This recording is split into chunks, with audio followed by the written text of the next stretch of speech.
Usa ka misteryosong gahom.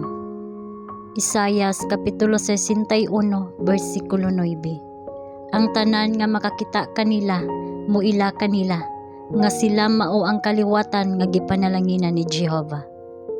Diha sa plano sa katubsanan adunay mga misteryo nga dili matugkad sa hunahuna sa tawo. Daghang mga butang nga dili masaysay sa tawhanong kaalam. Apan ang kinaiyahan makatudlo kanato og daghan mahitungod sa misteryo sa pagkadiosnon. Matag dagkong sagbot, matag kahoy nga mamunga, tanang tanom, adunay mga leksyon alang sa atong pagtuon.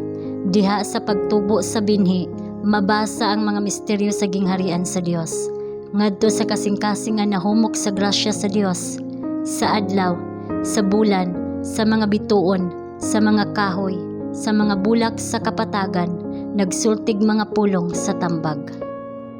Ang mga balaod sa Dios alang sa kinaiyahan, gisunod sa kinaiyahan. Ang panganod ug unos, kahayag sa adlaw ug taligsik, yamog ug ulan, ang tanan anaa sa ilalom sa pagdumala sa Dios ug magahatag og pagtuman sa iyang sugo. Sa pagsunod sa balaod sa Dios, ang punuan sa lugas mibuswak sa tibuok yuta. Una ang dahon, unya ang uhay, ug unya ang bug-os nga lugas sa uhay.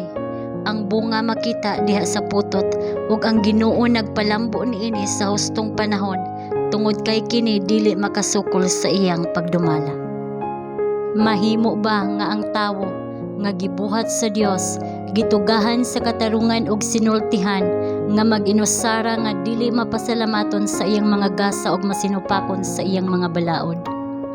Ang Dios nagtinguha nga kita makakaton gikan sa kinaiyahan sa leksyon sa pagkamasulundon. Ang basahon sa kinaiyahan ug ang sinulat nga pulong naghatag kahayag sa usag-usa. Ang duha naghimo kanato nga mas makaila sa Dios, pinaagi sa pagtudlo kanato sa iyang kinaiya ug sa mga balaod diin siya nagabuhat. Sultihi ang imong mga anak mahitungod sa gahom sa Dios nga nagabuhat og milagro. Samtang sila nagtuon sa dakong leksyon sa libro sa kinaiyahan, ang Dios mo dani sa ilang mga hunahuna.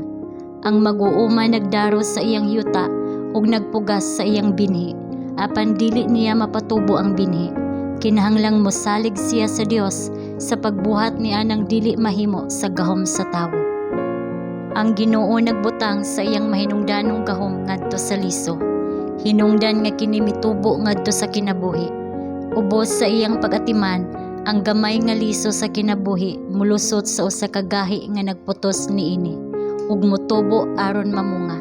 Samtang ang mga bata gisultihan sa buhat nga gibuhat sa Dios alang sa binhi, sila makakaton sa sekreto sa pagtubo diha sa grasya.